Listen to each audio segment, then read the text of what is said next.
আসসালামু আলাইকুম সুপ্রিয় শিক্ষার্থীবৃন্দ, আশা করি সবাই ভালো আছো। আলহামদুলিল্লাহ আমিও ভালো আছি। আজ তোমাদের সম্মুখে আবার উপস্থিত হলাম নতুন আঙ্গিকে, আর সেটা হচ্ছে স্ক্রিন শেয়ার করে আজ পুরো ক্লাস আমরা করবো ইনশাল্লাহ। সো শুরু থেকে শেষ পর্যন্ত কানেক্টেড থাকো। আর স্পেশালি যদি তুমি নবম দশম শ্রেণীর শিক্ষার্থী হয়ে থাকো তাহলে তো কোনো কথাই নেই, কারণ আজকের ক্লাসটি স্পেশালি নবম দশম শ্রেণীর শিক্ষার্থীদের জন্য উৎসর্গকৃত। কারণ আজ আমরা আলোচনা করতে যাচ্ছি নবম দশম শ্রেণীর ইংলিশ গ্রামের অন্যতম একটি পার্ট ট্যাগ কোয়েশ্চেন্স নিয়ে। ইনশাল্লাহ ক্লাসটি শেষ করার পর ট্যাগ কোয়েশ্চেন নিয়ে আর কোনো ভয় তোমাদের মাঝে থাকবে না। ট্যাগ কোয়েশ্চেনের ফুল মার্কস অবশ্যই ইনশাল্লাহ তুমি আনসার করতে পারবে এবং পরীক্ষায় ফলাফল ভালো হবে। সো দেরি না করে শুরু করা যাক।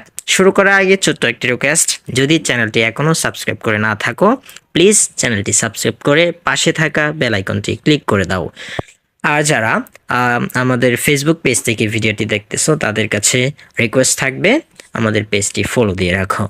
দেখো আমরা কিন্তু নতুন আঙ্গিকে বিভিন্ন কাজগুলো করতেছি। এখন যে হাতে প্রথম আমাদের এগুলো লিখতে হয়, লিখে তারপরে এগুলোকে স্ক্যান করতে হয়, স্ক্যান করার পর পিডিএফ আকারে তৈরি করে নোট তোমাদের মাধ্যমে স্ক্রিন শেয়ারের মাধ্যমে ক্লাস করতে হয়। তো এগুলো কিন্তু কষ্টের কাজ। তো তোমরা যদি কষ্ট করে একটা লাইক শেয়ার বন্ধুদের মাঝে না দাও তাহলে তো আর ইন্সপিরেশন আমাদের মাঝেও জাগে না, ক্লাস করতে আর মন চায় না। সো রিকোয়েস্ট থাকবে লাইক শেয়ার কমেন্ট করে বন্ধুদের মাঝে ছড়িয়ে দাও। So let's jump on this video. Tag questions আজ আমরা আলোচনা করব পুরো ক্লাসে ইনশাল্লাহ ট্যাগ কোয়েশনের উপর। ফার্স্টে ট্যাগ কোয়েশন। এখন দেখো মূল কথা এখানে আমি কি লিখেছি, মূল কথাটা একটু মনে রাখতে হবে।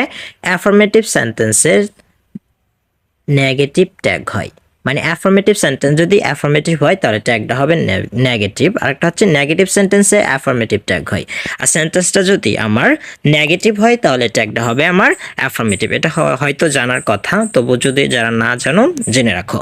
এরপর দেখি গঠনের নিয়ম। তো গঠনের নিয়মে দেখো আমি কি লিখেছি, অক্সিলারি ভার্ব এখানে নট কিন্তু সরাসরি লেখা যায় না, এভাবে লিখতে হয় এন দিয়ে অ্যাপোস্ট্রফি দিয়ে টি।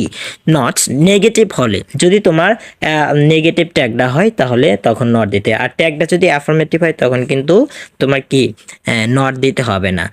তাহলে সরাসরি অক্সিলারি ভার্ব প্লাস সাবজেক্ট আর শেষে হচ্ছে কোয়েশ্চেন মার্ক, এটা দিলেই হয়ে যাবে। আর যদি তোমার সেটা নেগেটিভ করতে হয় তাহলে কিন্তু এটা দিতে হবে। যেমন আমরা যদি এই এক্সাম্পলটা দেখি, he is a good boy, দেখো তাহলে he is a good boy এটা একটা অক্সিলারি অ্যাফার্মেটিভ সেন্টেন্স। তো ট্যাগটা হবে আমরা জানি নেগেটিভ, তাহলে ইজন্ট হি, এই যে অ্যান অ্যাপোস্ট্রফি টি নেগেটিভ হওয়ার কারণে ইজন্ট হি অ্যান অ্যাপোস্ট্রফি টি দিতে হয়েছে। সো এটা ছিল যে আমাদের গঠনের নিয়ম সেটা। এখন আসি অক্সিলারি ভার্ব।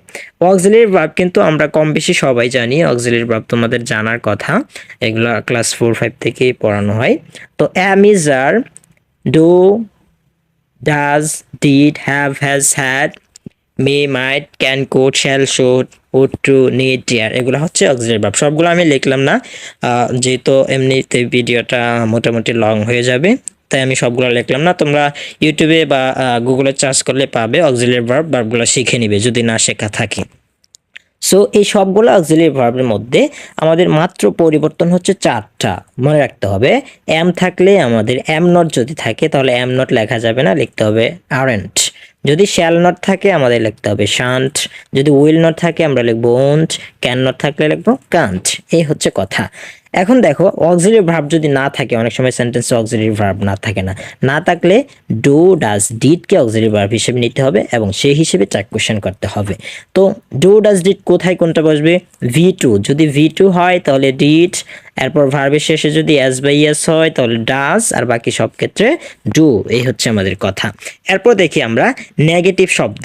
নেগেটিভ শব্দ আমরা জানি no, not, never, neither, scarcely, rarely, hardly, little, few, এই সবগুলো নেগেটিভ শব্দ। সো এইগুলো তোমরা শিখে নিবা গুগলে সার্চ করলে। এরপর দেখি আমরা সাবজেক্ট হচ্ছে 9টি। সাবজেক্ট কয়টি? 9টি, মানে বেসিক্যালি নির্দিষ্ট সাবজেক্ট হচ্ছে 9টি, আর অনির্দিষ্ট আরও অনেক সাবজেক্ট আছে। তো এই নির্দিষ্ট সাবজেক্ট 9টি কি কি সেটা আমরা দেখি। I, we, you, he, she, it, they, that, there. আমরা আবার বলছি, I, we, you, he, she, it, they, that, there, এইগুলো হচ্ছে নির্দিষ্ট সাবজেক্ট 9টা। তো এই নির্দিষ্ট সাবজেক্ট 9টার ভিতরে যদি থাকে তাহলে তো কোনো কথাই নেই, সরাসরি এই সাবজেক্টটি আমাদের ট্যাগ কোয়েশ্চেনের সাবজেক্ট হবে। বাট এই 9টা সাবজেক্ট ব্যতীত অন্য কোনো সাবজেক্ট যদি সাবজেক্ট হয় তাহলে সেখানে হবে ট্যাগ কোয়েশ্চেন কিছু পরিবর্তন, ঠিক আছে। যে আমি এখানে নোটে লিখে দিয়েছি, একটু চেষ্টা করে দেখার। উপরে সাবজেক্টগুলো অপরিবর্তিতভাবে ট্যাগ কোয়েশ্চেনের সাবজেক্ট হিসেবে বসে, বাট আমাদের যদি এই 9টা ব্যতীত অন্য সাবজেক্ট থাকে তখন কি করব। এই যে আবার দেখি সাবজেক্ট কখন পরিবর্তন হয়। এখানে আমরা দেখি কন্ডিশন 1, ইতর প্রাণী যত জড় পদার্থবাচক শব্দ এদের ট্যাগের সাবজেক্ট হবে ইট, মানে এদের ট্যাগ কোয়েশ্চেনের সাবজেক্ট হবে ইট। যদি আমার ইতর প্রাণী থাকে সেন্টেন্সে, থিং থাকে যত থিং, এভরিথিং, নাথিং, এনিথিং, যত থিং, জড় পদার্থবাচক শব্দ, এগুলো তো তোমরা বুঝো, জড় পদার্থ যেগুলোর প্রাণ নেই, বই, কলম, খাতা, চেয়ার, টেবিল। আর ইতর প্রাণী কোনগুলা? মানুষ ছাড়া যে প্রাণীগুলো আছে, বিশেষ করে গরু, ছাগল, হাঁস, মুরগি, এগুলা যদি সাবজেক্ট হয়, ট্যাগ কোয়েশ্চেনের সাবজেক্ট হবে ইট, মনে রাখবা। তাহলে দেখো উদাহরণটা একটা একটা করে। নাথিং ইজ চার্টিন, তো এখানে নাথিং তিং যুক্ত আছে, তাহলে আমরা জানি তিং থাকলে ট্যাগ কোয়েশ্চেনের সাবজেক্ট হবে ইট। আর যেহেতু নাথিং নেগেটিভ শব্দ, এই জন্য ট্যাগটা হবে অ্যাফার্মেটিভ, তাহলে আমাদের ভার্ব কি অক্সিলারি ভার্ব ইজ ইট, এই তো হয়ে গেল। এরপর দেখি আবার পরেরটা এনিথিং, এখানেও থিং আছে, থিং থাকলে আমরা জানি সাবজেক্ট কি হবে ইট। আর এখানে ভার্ব আছে উইল থাকলে আমরা জানি ওন্ট হয়, যেহেতু অ্যাফার্মেটিভ নেগেটিভ হবে তাহলে ওন্ট ইট, এই তো। এরপর দেখি the bird is flying in the sky, তো এখানে দ্য বার্ড হচ্ছে সাবজেক্ট, আমাদের অক্সিলারি ভার্ব ইজ, তাহলে ইজ দিলাম, যেহেতু অ্যাফার্মেটিভ নেগেটিভ হবে ইজেন্ট। এরপর দ্য বার্ড কি ইতর প্রাণী, এই জন্য ইট, ইজেন্ট ইট। এরপর দ্য বুক জড় পদার্থ, এরপর আমাদের অক্সিলারি ভার্ব ইজ আছে, ইজ দিলাম, যেহেতু অ্যাফার্মেটিভ নেগেটিভ হবে অ্যান অ্যাপোস্ট্রফি টি, ইজন্ট, যেহেতু বুক ইট। আশা করি বুঝতে পেরেছো। এরপর কন্ডিশন 2, 2 নম্বর কন্ডিশন আমাদের কি আছে, যত বডি, যত ওয়ান, যত প্লোরাল সাবজেক্ট এদের ট্যাগ কোয়েশ্চেন সাবজেক্ট হবে দে।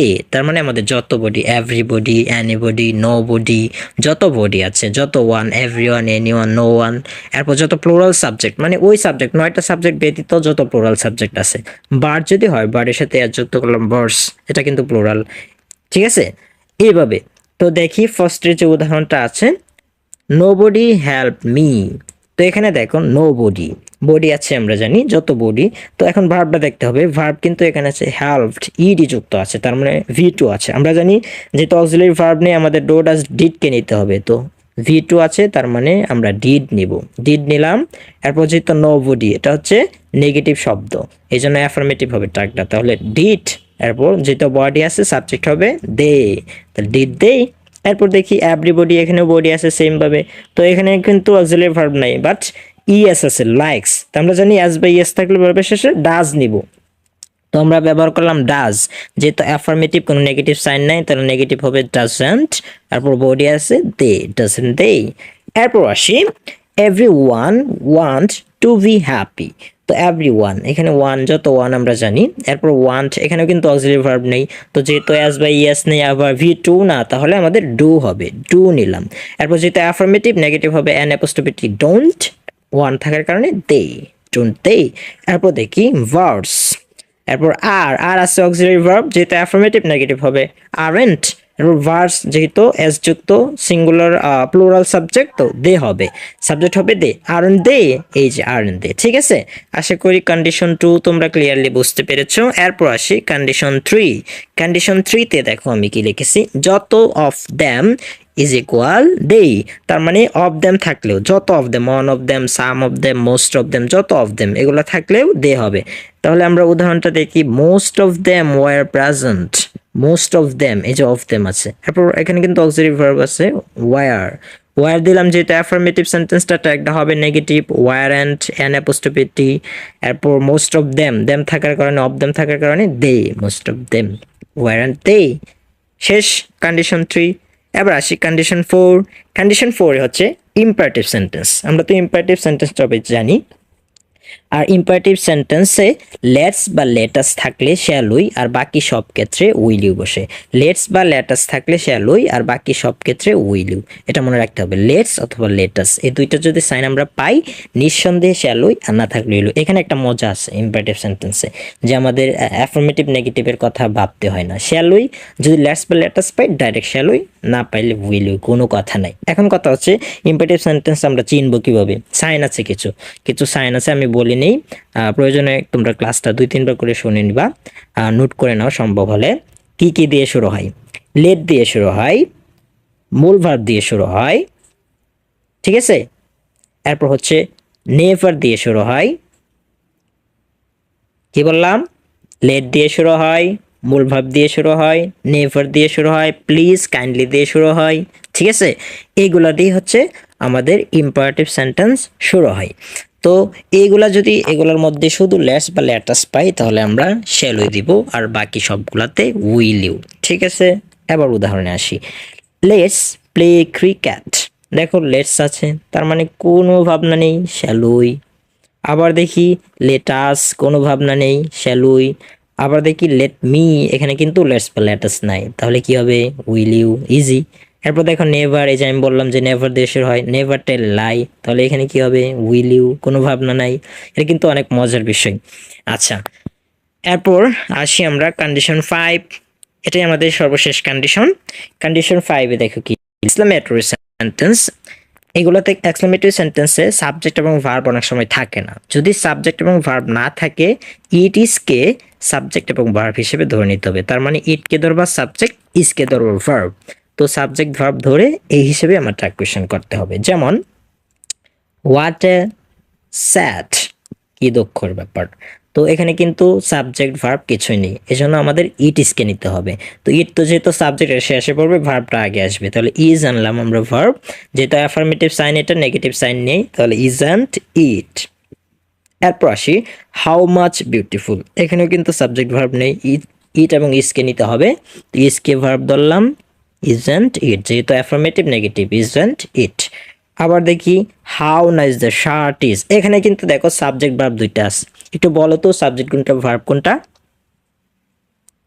নিশ্চয়ই বুঝতে পেরেছো, ইজ হচ্ছে ভার্ব আর দ্য শার্ট হচ্ছে সাবজেক্ট। তো ইজ আছে, কোনো টেনশন নেই, ইজ বসালাম। এরপর যেহেতু অ্যাফার্মেটিভ সাইন, নেগেটিভ হবে ইজন্ট দিলাম। এরপর আসি দ্য শার্ট, এটা কিন্তু সাবজেক্ট। তো শার্ট কিসের মধ্যে পড়ে, জড় পদার্থের মধ্যে পড়ে কিন্তু। তো ইট, ইজন্ট ইট, এই তো। তো আমাদের এই টোটাল ছিল 5টা কন্ডিশন, মানে সাবজেক্ট ছাড়া। যদি 9টা যে বেসিক্যালি সাবজেক্ট আছে সেগুলো ছাড়া অন্য কোথায় কোন সাবজেক্ট বসতে পারি।